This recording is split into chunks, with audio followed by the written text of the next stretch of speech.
Get Into Gate. This is episode 108. We are the full Get Into Gate team talking STARGATE SG-1. My name is Mitch. Joining me, as always, we got Maddie. Rhyme 5. Brendan. Hello. And Rhys. G'day, guys. Rhyme 5. Rhyme 5, because he said Get Into Gate. It's episode 108. 108. Rhyme 5. Oh, rhyme high five. Rhyme high Oh, five. I didn't meet you halfway. Sorry. I didn't actually raise my hand. Oh, okay, so, right, that's you good. know, Because it was fine. 5 rhymes. yeah, I was looking for Link to walk in and like, is that our new thing? Are we going to be the Rhyme we're the 5? Rhyme Oh, five. the rhyme five. Just because the way we drop, just because of how we drop sweet beats. Yeah. We're going to drop some sweet G-rated rhymes on your butt. That was the other thing that happened in there. Your butt. Oh, Mitch, language. That could have rhymed to help sell the situation, but anyway. That's what happened in when I drove those 3 strangers to the EH last night. They were like freestyle rapping in the car. That could be our cold open. What? And then they offered me some Coke. It was liquid Coke. You know what? I want you to tell that story. That we're going to whack that up so you can tell it in full and uncensored. That's going to be a Patreon exclusive because I don't think that can be censored in any way, shape, or form. That story. We'll do it today, tonight exclusive. Yeah.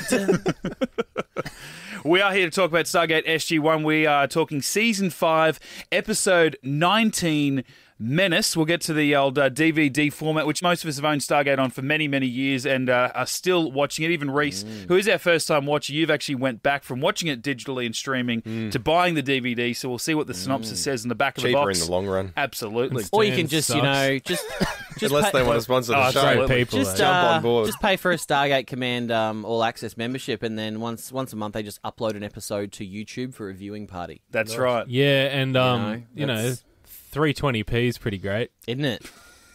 You know? You know what? Yeah, I mean- 320p. They could come out and they go, Donald Trump, he's going rogue. He's revealing all about Area 51. He's going to explain how aliens have been on Earth for the last 60 years. He's revealing every detail about it. And it comes up on YouTube as 320. I'm like, I'm not watching it. Not that quality. I don't give a shit what the content is. Not like that. Not watching grainy footage. I'm sorry. Yeah. And it's not like I've got a DVD in my cabinet, but I'm just going to use some of my data for the month. Yeah.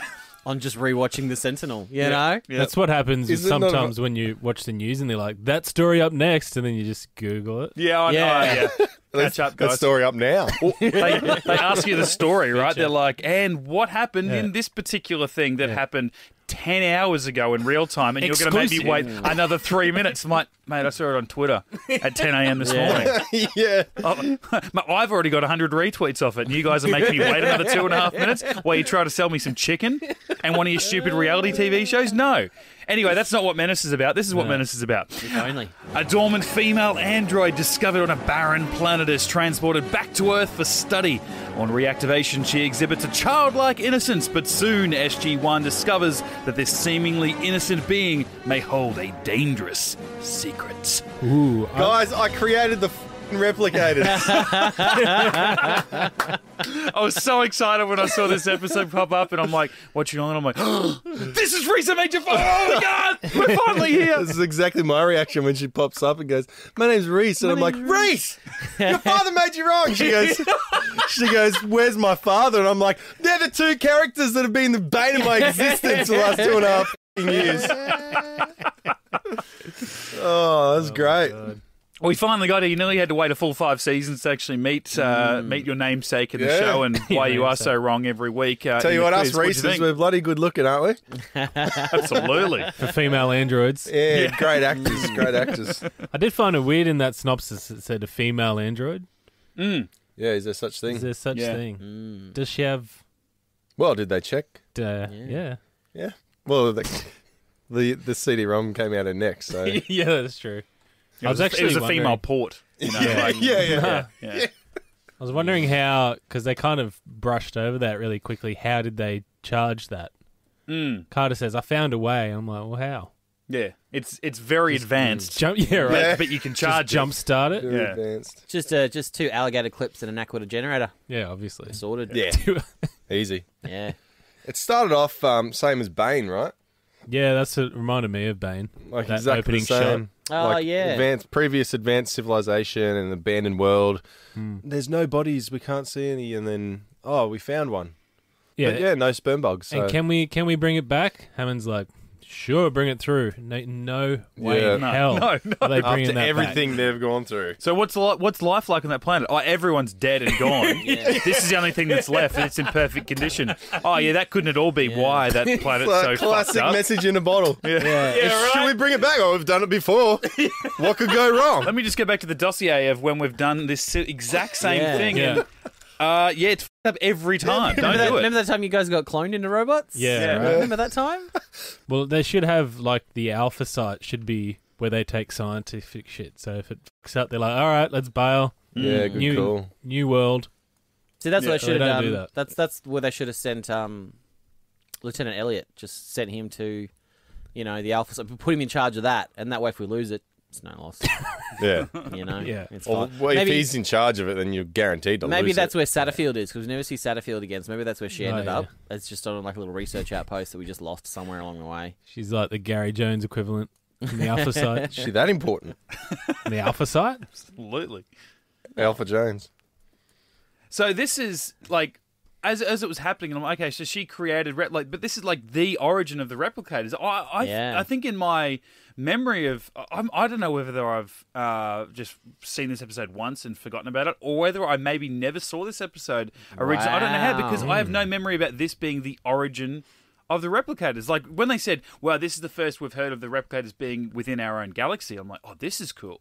But when they said, no, this is kind of where it started, and they sort of moved on afterwards, I was like, I've got no memory of this, that it started here. That was because, again, 4.5 seasons worth of talking about the show. It was bloody Rhys, your father made you wrong. She was the bloody replicator creator. Like, It's in front of our faces the whole time. This episode is written by James Titchener, which is the visual effects supervisor. So, the story anyway. Peter DeLuise did the teleplay. And it's just funny because... He's like, I need extra hours this week. Well, and I put heaps of replicators in. Originally, it was just supposed to be an android on a planet with animals that she controlled, and Brad Wright said, well, let's make it the replicators. And probably the reason you don't remember this is the origin is because Cooper kind of retcons it a bit later on. yeah, right, okay. So, Atlantis. he's like, hang on, Titchener. Replicators are my idea. Yeah, that's what I thought. Yeah, they're my bugs. Nowhere to be seen. Written by someone else, teleplay by someone else, directed by someone else. He was like, "What? There's what? Don't keep me out of the replicator party." Yeah. I spent I'm 1 hosting week, 1 week in Thailand, and this happens. Oh no! I'm never lending you my sandals, James. Never again. Don't touch my computer next time. They said she was the most advanced AI they've ever come across. Did they say that? That's exactly what Carter said. I've got a clip here.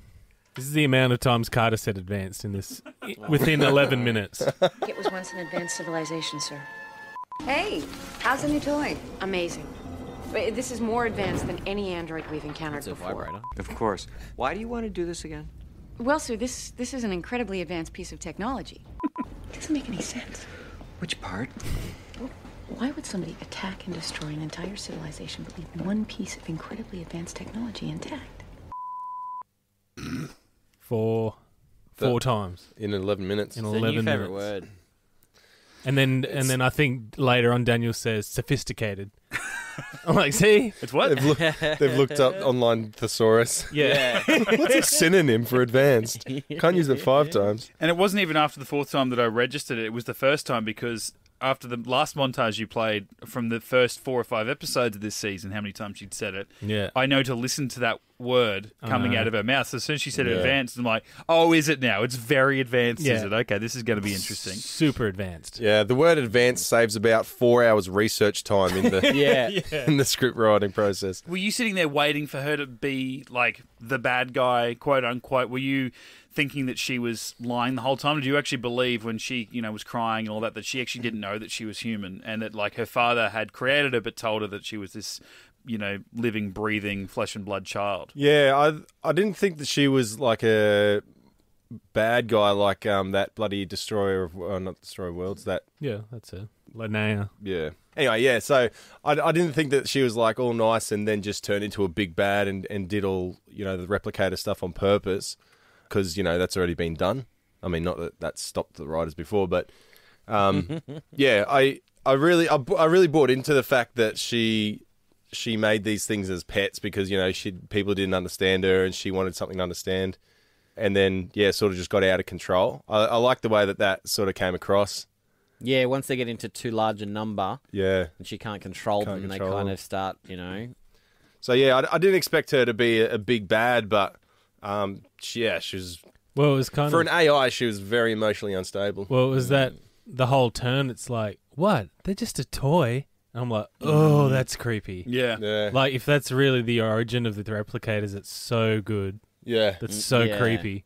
Part of me was waiting as it was going along for them to reveal that she had actually been created by the replicators. And so, because when she built that, when she's like, it's just a toy, and she's showing Daniel, she's like, look what I made for you. And I'm like, holy shit, she's basically been a plant. Like, they've created her. Like, she's this next advanced level. She's like the queen of an ant colony. Yeah. Yeah. And so she's then in turn like created them. She's like, oh, this is an idea that I had. And they're like, no, that's been planted in you because now you're that seed in our galaxy, and you have been for, however long she'd been dormant on that planet and destroyed it. But then they reversed it. No, she's actually created them. And I always hoped there would have been another episode where it's like we found out more about her father, and it's like, well, did he create replicators and then she was able to create them because of something she saw, or did she completely create them, or what, how did she... Like, I really would have loved to have delved into that. It would have been really interesting to see, but as Brennan said, Robert Cooper takes it a slightly different way. Like, he takes this idea, which I still like the idea of a human form one, and he just kind of runs with it without really saying why. So it's like, nah. Is this the first time we've seen replicators spray? No, remember in the submarine when they opened up and the guy gets sprayed in the face, the Russian dude at the start of season 4? What is that supposed to be? It's acid. Oh. So it's like, did you say jizz? Yeah. That's what he was doing in the submarine hole. He's like, just looking for some alone time. Some Russian bloody soldier comes up with, f*** you. I think... aggressive. This is occupied. This is just like my porn. Yeah. Tilk's holding a bloody Spaz 12 at my face. That's hot.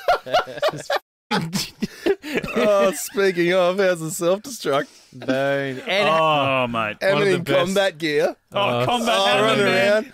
With a Spaz 12. With a Spaz 12. Oh, man. Like clearing a room to see him moving combat style. That turns Those me knees on. can bend. Well, Believe me. I think... Pornhub got a rest on my iPad that night. I think they gave him a... I think they might have given him a pass this episode to let him do that, because this is actually his 100th episode. So really? Oh, right. His 100th appearance. That's cool. And in the auto commentary, Martin Wood actually does a great Don Davis impersonation. And he's like, I want him to see my muscles. I want him to know I got some muscles. I want him to know I got some muscles. And I love it how he's like initiated wildfire, but has time to get undressed, put his combat gear on, put his goggles on. Well, that's the thing. He's like, Carter, I'm going to set the self-destruct. And she's like, well, she's taking control of the base computer, so we're going to have to disconnect and do it manually from the device. And he's like... In a private room? Oh, God, that's hot. How much of a, buzz... I'm getting dressed. I'm putting my self-destruct gear on. Where's my ass guard? And what a splash of cold water it was, the fact that he had to be the one to turn the self-destruct off. I've never felt more sorry for any character in this show than the guy that loves the self-destruct to actually be the one to turn the key back off. And did you see how, he was all... The process was perfect. He, took the key out and immediately held it up in the air to show...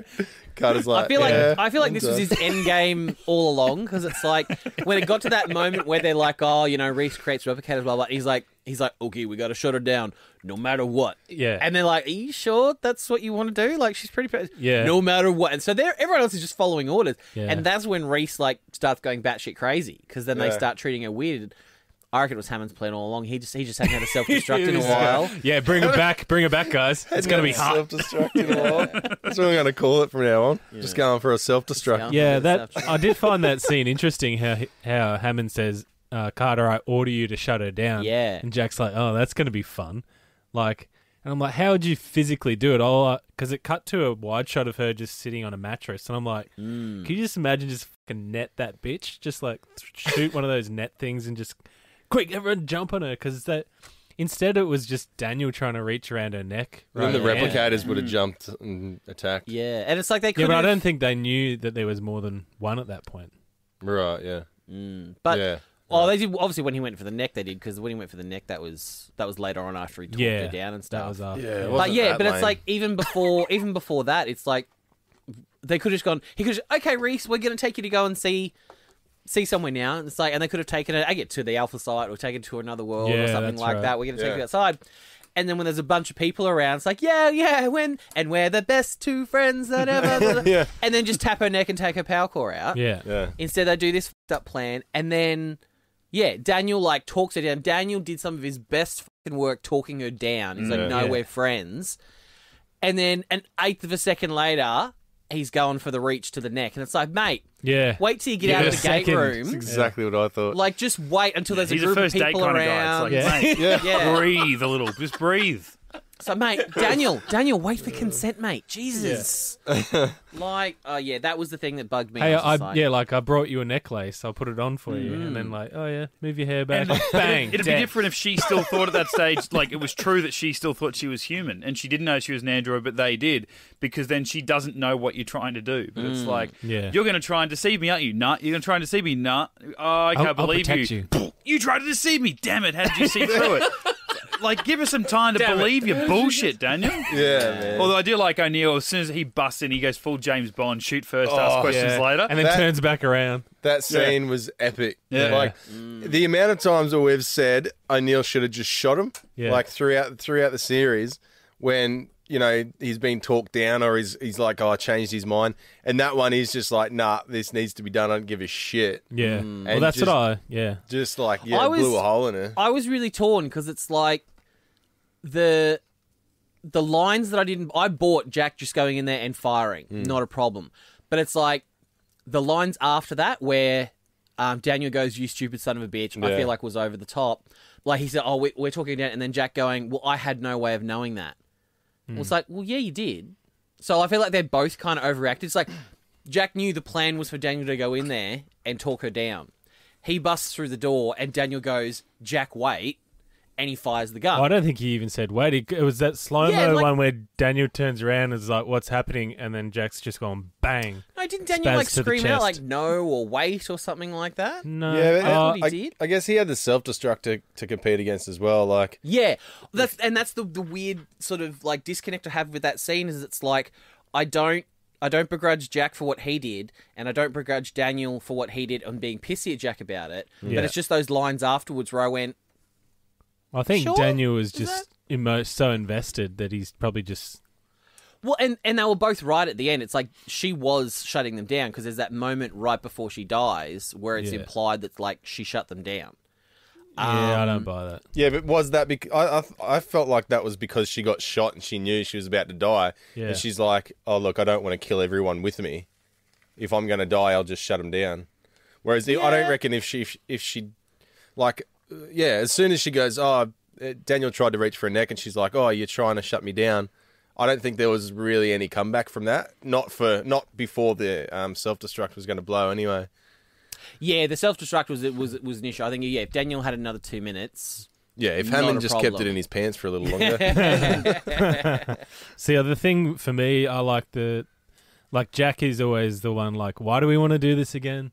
And he was always fairly jovial up until he saw a replicator, up until he saw, shit, the base is in jeopardy. And that's when he took charge and he started talking to her like, this is going to happen now. Yeah. Like, stop stuffing around. We don't want replicators. And then from then on, he was just in serious mode. Yeah, he's hero mode. It's time to save the day. Yeah, and that's...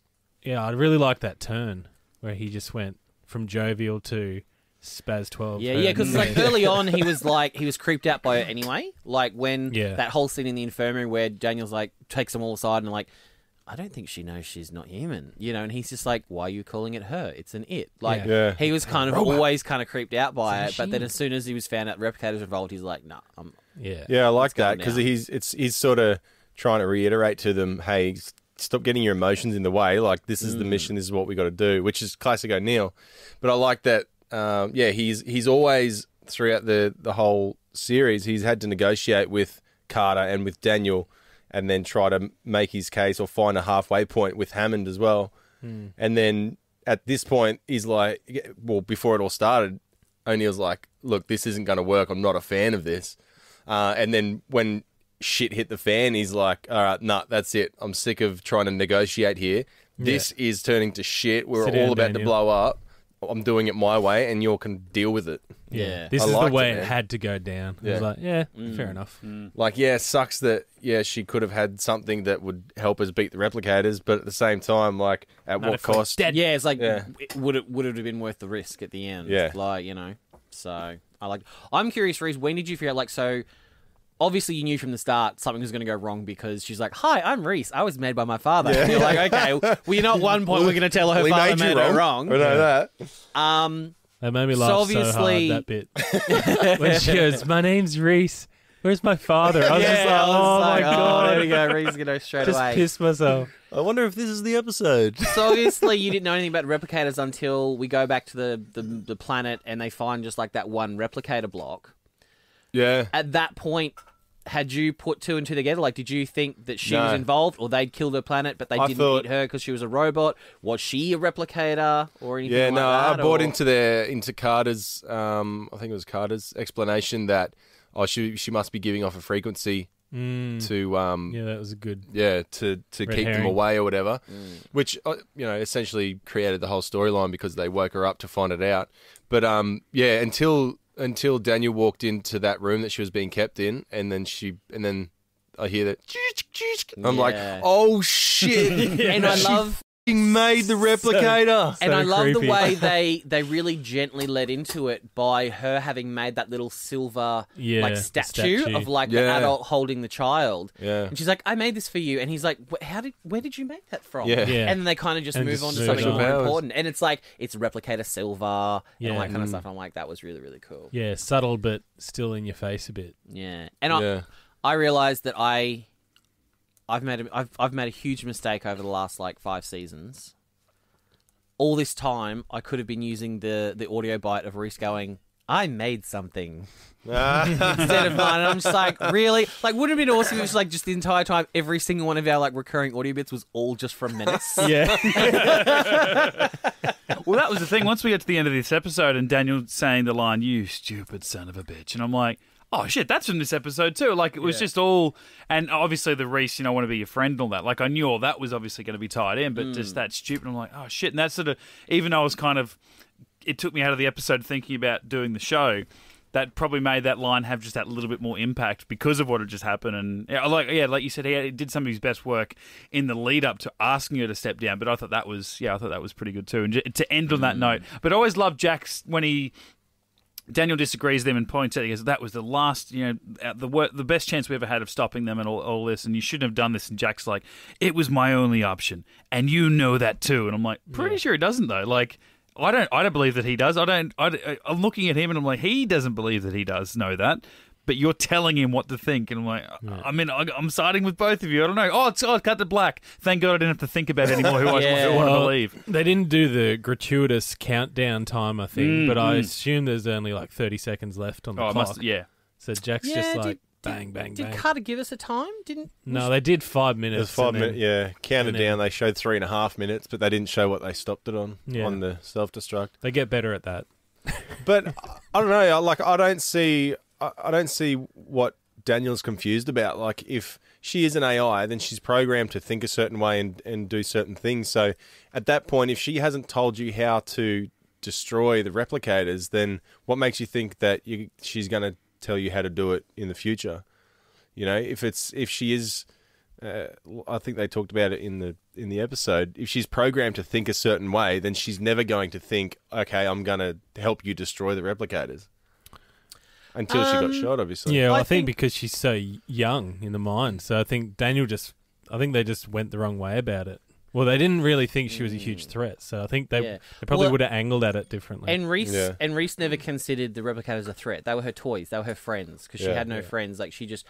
I think the implication being that if Daniel had been able to talk her down and be friends with her, they could explain to her what a scourge these things are across the galaxy and kind of appeal to her better, because she is quite human and quite emotional and she likes people and she doesn't want she didn't want Daniel to get hurt until he went for the reach. So it's like saying, well, your toys are hurting people. They've killed your entire planet, and they're going to do that to other planets, and try to appeal to her better half, and maybe find out more about the replicators and find, because obviously there was no way she was going to be able to shut them all down, because she was losing control. She couldn't shut down all replicators across the entire universe because, like, with a thought, because she was already losing control of the ones that are on the base.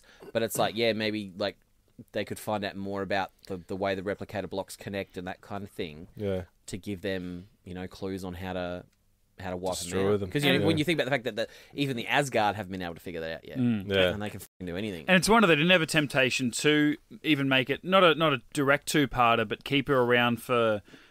They don't have much left in this season, but next season, say.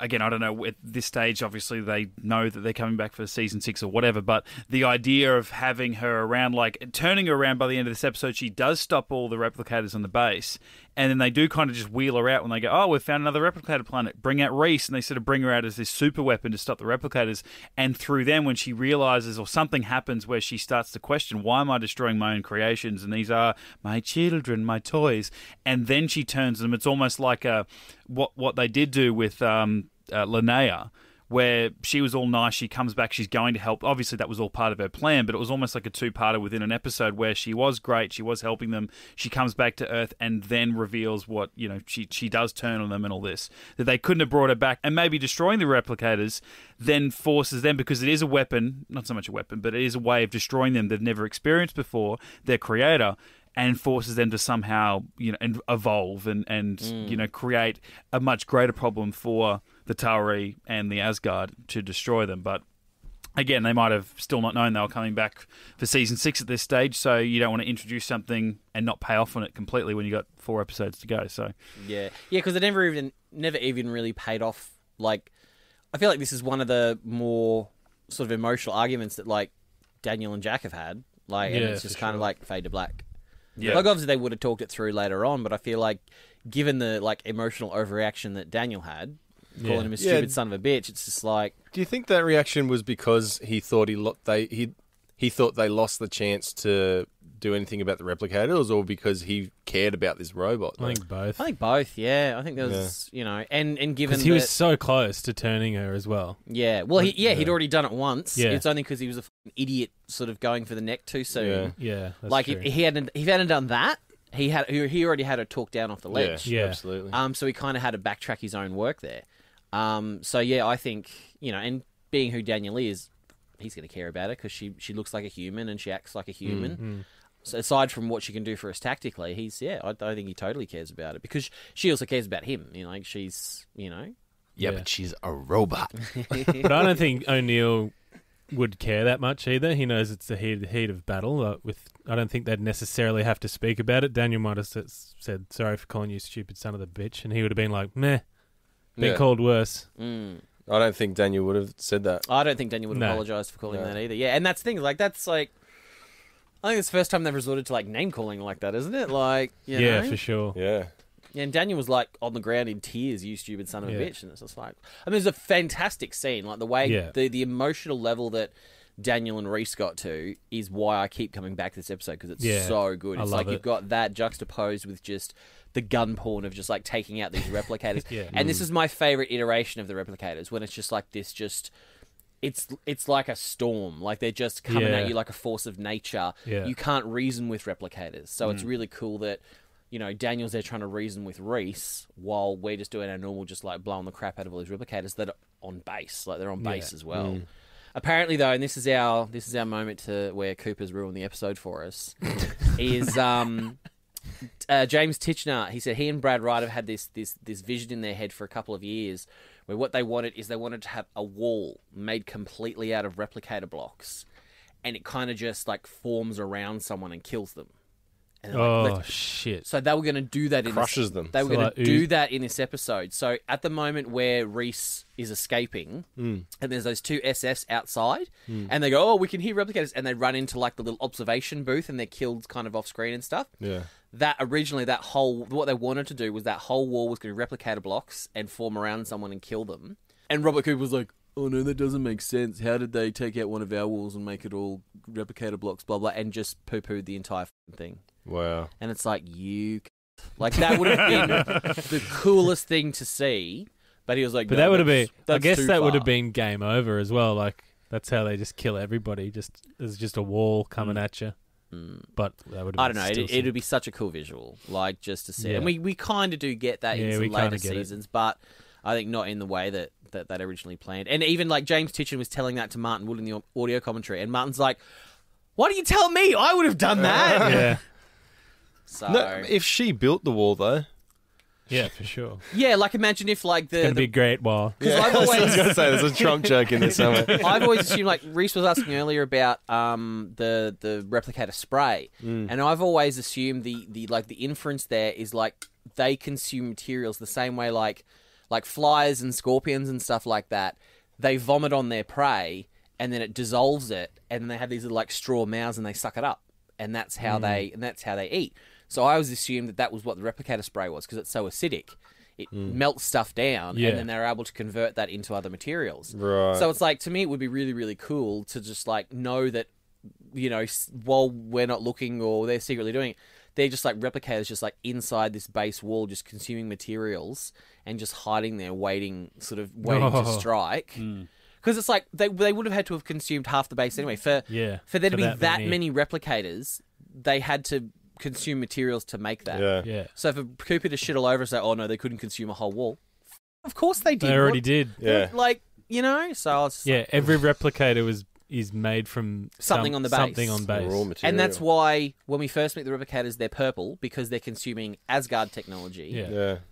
And then there's that. Remember in Nemesis, there's that. Oh no, what's it? Nemesis was in season 3. Small Victories was the start of season 4.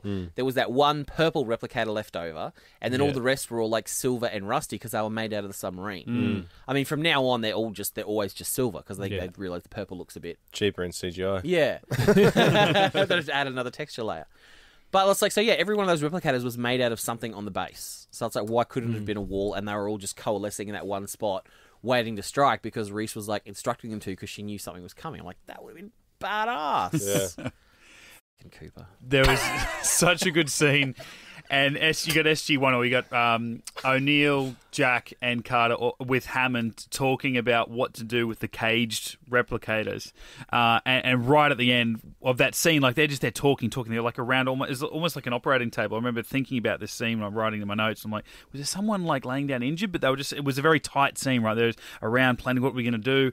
And then they do like a wide at the end, and you just see Teal'c holding this massive cannon, like facing the doorway. Like he's been there the whole time. Not even just on listening sentry, or yeah. contributing Doesn't give a to the shit about what they're conversation. saying, but he's on sentry duty. And even when they're like, "Okay, let's go," he still didn't move. It was like, "I'm going to stay here until everyone walks past me." And it was like such a badass moment. Like, didn't say a fucking thing, but it was perfect. Teal. Apparently, the scene where they discover Rhys on the planet was actually filmed during the September 11 attacks. If you listen to the commentary, they actually say that they had the scene staged completely differently, but Chris Judge actually had family in New York at the time.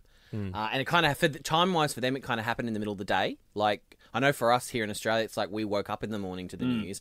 But for them, I think it was like 9 a.m. in New York time. So yeah, so for them it'd be like, what, midday or something like that. So they're already at work for the day when they're finding out. So they're like watching it happen. And then having to, still do work. So they actually rearranged the scene so that, because Chris Judge was just a blubbering mess. He was so worried about family and all that kind of stuff.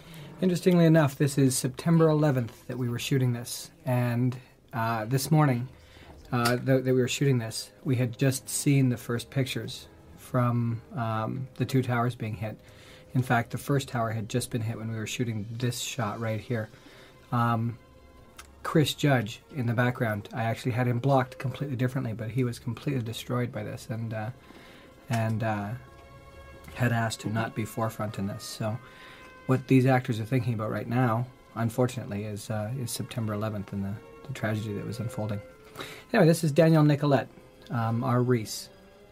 So that was when they were revealing, taking the veil off her face, that whole scene. That whole opener. Yeah, which was pretty full on. Given that, it was only, last week that the Warrior was with that whole, this is a weapon of terror, this is a weapon of war type whole thing. Yeah. And Peter DeLuise was really like, oh shit, I can't believe we just filmed that and then this is all happening and then, yeah. So it's pretty full on.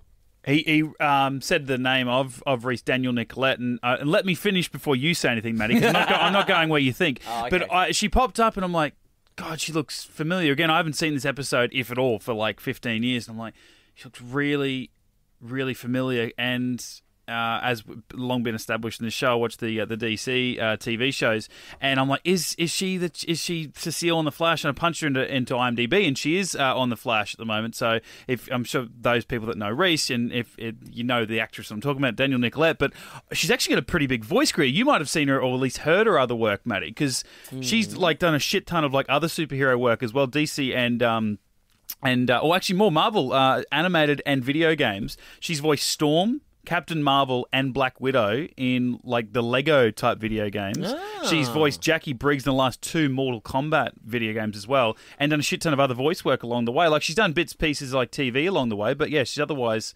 does a lot of voice sort of work. So like I know you've played those games, and like did you even recognise that was Rhys or no? I'm gonna have to go back and play them now and have a listen, because like she does speak a lot differently in this episode of SG-1 than what I might be used to seeing her on The Flash, but she's also putting on that high-pitched voice, even though she's a lot younger. I did love that. It was 17 years ago. Yeah, that's what I mean there. So she sounds completely different. She did look, I mean, she still relatively, she looks the same, but I love the explanation as to why that she did have this childlike innocence. They're like, well, maybe they tried to create a full consciousness, but something went wrong. And I'm like, instead of automatically creating a human adult consciousness, its default error code, change it to a human child consciousness. It was such a this is an easy fix and move on. I like Daniel's idea that maybe it was a little girl's consciousness put into a robot. Yeah, like the creator, like his daughter had passed, and he's like, I need to recreate my child. Yeah, absolutely. Yeah, that's why I wanted to see more. I wanted to know more about his father and find out. Yeah, if it was just like his daughter died and he's recreated Rhys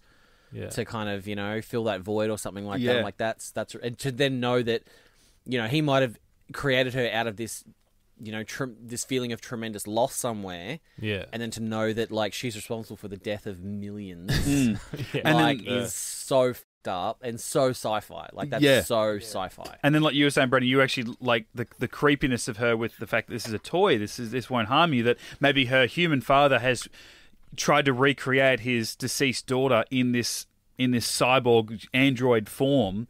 And that she then, that consciousness had tried to create, maybe again, as we're trying to work things out along the way, that she had tried to just create toys. She's this child trying to create her own toys, but she's got this sort of, in the back of her android mind, the ability to create these little robot things who have then maybe in this wildly emotional state, as you were saying earlier, Rhys, she has commanded them to go out and kill things, like whether it be in a dream or just some kind of angry 9-year-old little child state, and before she knows it, she's destroyed her entire planet. It's like the sci-fi equivalent of like a kid burning a Barbie doll.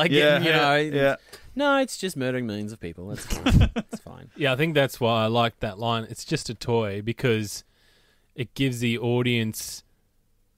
You think about the entire backstory of the Replicators and what it's done to the Asgard galaxy and what they've kind of obviously done to this planet, and you're like, just that one line makes you think about all that. And the question being, was this Rhys's home planet? Yeah, right. Did Replicators, did she create them here? Yeah. How did they get to the Asgard galaxy? Yeah. Did the Asgard find a replicator somewhere, and that's why they're in the Asgard galaxy? Was Rhys from the Asgard galaxy and somehow managed to... So many questions that you want to know about. Where did those replicators go? The ones that destroyed her home planet. She goes, they just left. And it's like, okay, so they're in the Milky Way then? I guess. Why did they not, take over more of our galaxy? Why, that'd be the first step, wouldn't it? You'd think. There's so much further across to the Asgard, wherever. Did they just make a ship out of replicator blocks, fly off, and then the Asgard discovered them and took them to their? Because remember in Nemesis, it's like the Asgard can go from their galaxy to our galaxy in 30 seconds. Yeah. So it's like, did they just take the entirety of?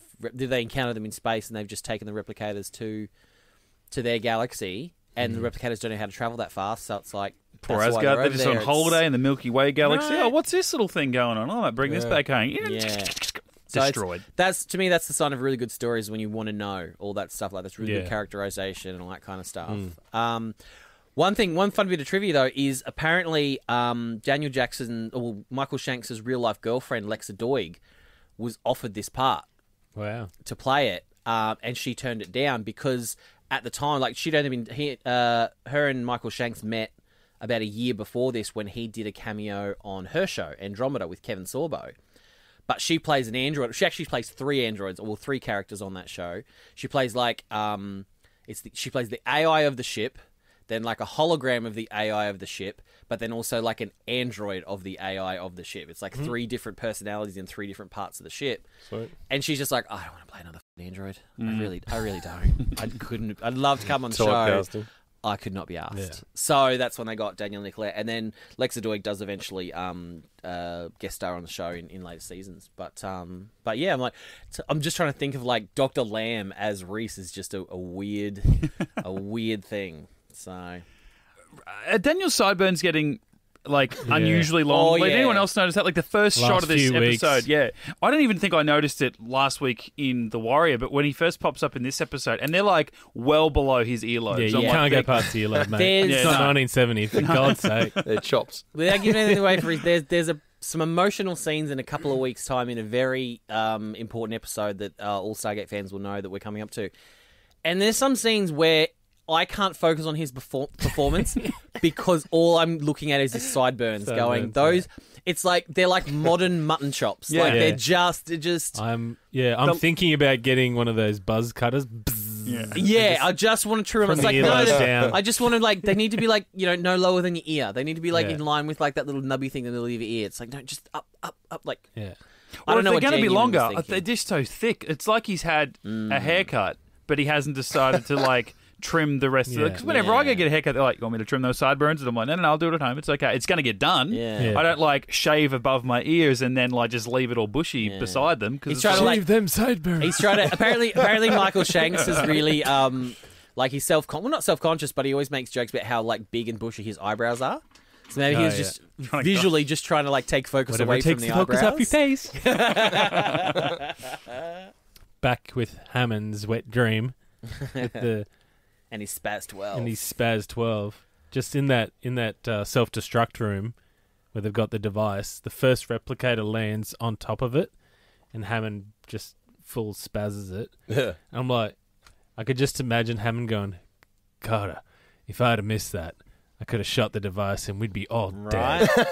God, so awesome. I also like to live dangerously. Yes. Carter had to write up a report. Yeah. General Hammond was inappropriate during this. Not to me, but just in general, it was like... I felt like he was using his Spaz 12 figuratively. If you think replicator spray is dangerous, just give me a minute. That's the only other thing you had.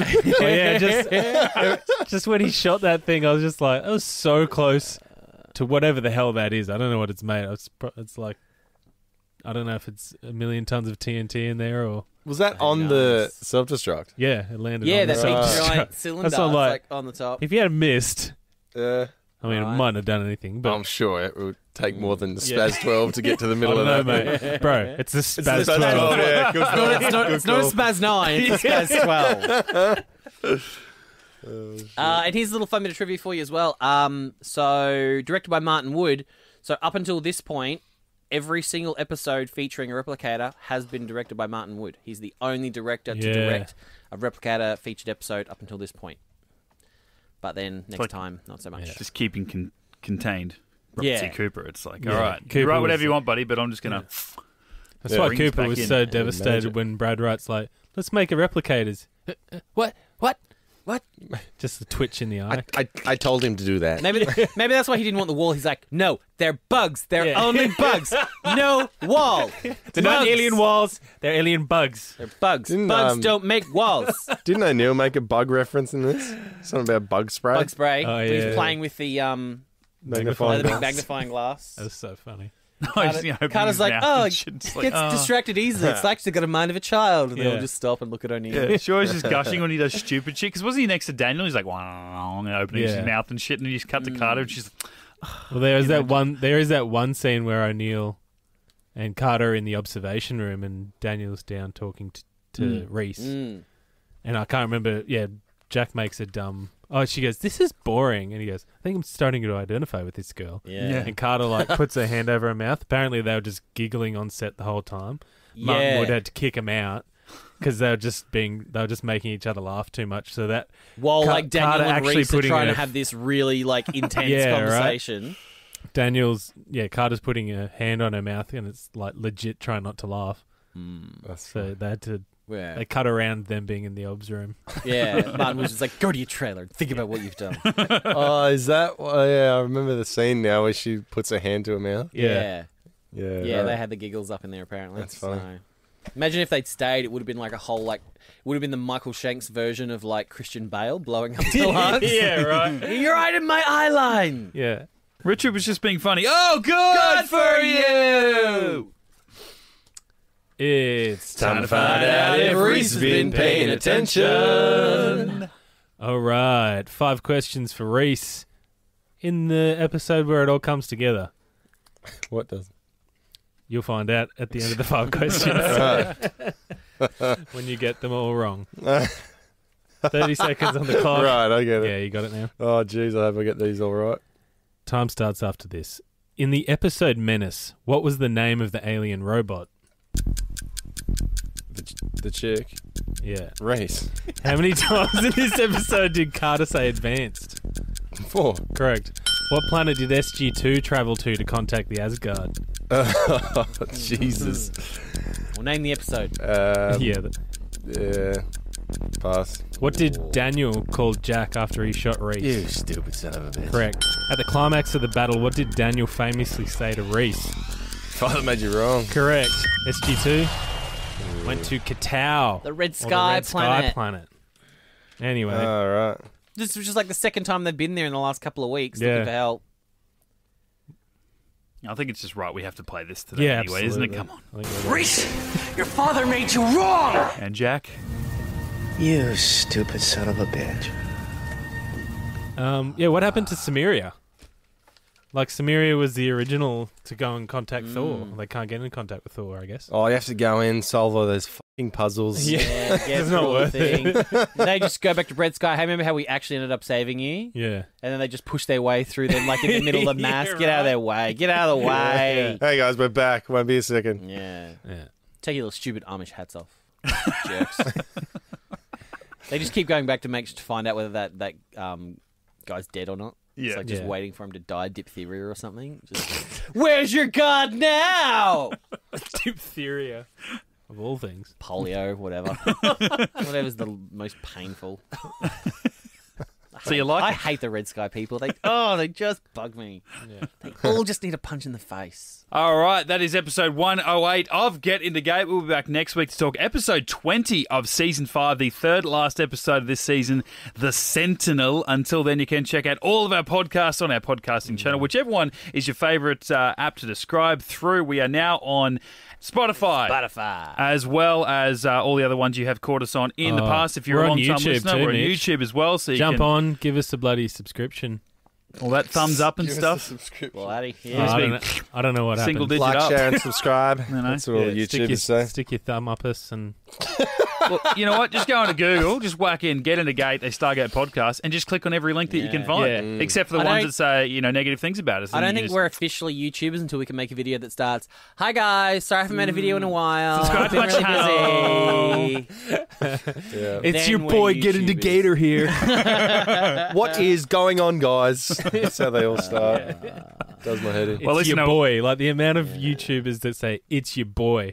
It's the your start. boy. Yeah. Actually, I do follow a YouTuber that starts his videos. Yeah, it's so annoying. It's your boy Josh Lever. Boop, boop. Well, shout out to Josh Laver. He's good. And I know what we're doing after Great the show. people. We're making some videos.